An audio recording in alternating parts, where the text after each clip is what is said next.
फक्त 24 तासात जगातील सर्वात उंच पुतळा पाहायचा आहे आणि सोबत जंगल सफारीचा आनंद घ्यायचा आहे तर हा व्हिडिओ शेवटपर्यंत नक्की बघा. तुमचं मिशन सुरू होतं रात्री 12 वाजता. दादर किंवा बोरवलीवरून एकतानगर ट्रेन पकडा. झोपेतच प्रवास करा आणि सकाळी 7 वाजता थेट गुजरातमध्ये उतरा.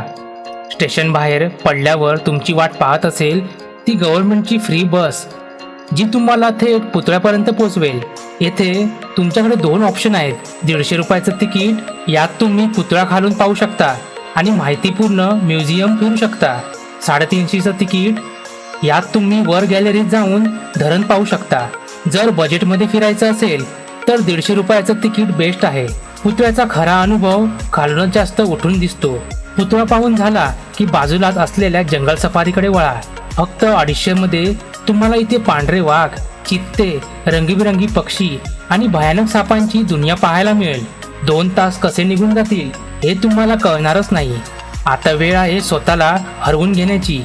100 रुपयाचं तिकीट काढून भूलभुलैयामध्ये रस्ता शोधण्याचा आनंद घ्या आणि संध्याकाळ होताच बाजूलाच असलेल्या ग्लो गार्डनमध्ये जा. रात्रीच्या रोषणाईत हे गार्डन एखाद्या स्वप्नासारखं दिसतं. फोटो काढण्यासाठी बेस्ट जागा. दिवसाचा शेवट करा मॅजिकल लेझर शोने. रात्री 9:15ची किंवा 10:50ची ट्रेन पकडा आणि दुसऱ्या दिवशी सकाळी 6 वाजता तुम्ही मुंबईत. मुंबईकर पुणे असाल तर हा वन डे प्लॅन सेव्ह करा आणि तुमच्या ट्रॅव्हल पार्टनरला टॅग करा.